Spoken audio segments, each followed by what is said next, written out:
આજે રાજ્યમાં સ્થાનિક સ્વરાજ્યની ચૂંટણી માટે મતદાન ચાલી રહ્યું છે અને વહેલી સવારથી જ મતદારોમાં ઉત્સાહ જોવા મળી રહ્યો છે. પણ આ ચૂંટણી દરમિયાન ખેડા જિલ્લાના મહેમદાવાદ નગરપાલિકાના એક મતદાન મથક પરથી ચોંકાવનાર ઘટના સામે આવી છે. મહેમદાવાદ નગરપાલિકા વોર્ડ નંબર 5ના મતદાન મથક 3 ખાતે પ્રિસાઇડિંગ ઓફિસર દારૂ પીધેલી હાલતમાં ઝડપાયો છે.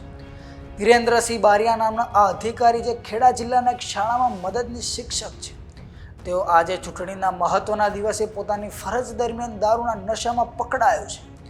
જેમ આ ઘટના પ્રકાશમાં આવી તરત જ કલેક્ટરે કાર્યવાહી કરી અને પ્રિસાઇડિંગ ઓફિસરને હટાવવાનો આદેશ આપ્યો. હમણાં આ અધિકારીને મહેમદાવાદ પાલિકા ચૂંટણી અધિકારી પાસે મોકલવામાં આવ્યો છે અને જો તેમની પાસે પૂરતા પુરાવા હશે તો ફોજદારી કાર્યવાહી પણ થશે. આ ઘટના સાબિત કરે છે કે ચૂંટણી પ્રક્રિયામાં શિસ્ત અને કાયદાનું પાલન જાળવી રાખવું કેટલું જરૂરી છે. મતદાન મથકો પર વ્યવસ્થાનો કડક અમલ થવો જોઈએ, જેથી નિષ્પક્ષ અને યોગ્ય રીતે ચૂંટણી યોજી શકાય. હવે આ અધિકારી પર તંત્ર શું કાર્યવાહી કરશે તે જોવાનું રહેશે. આ વિશે તમારું શું કહેવું છે?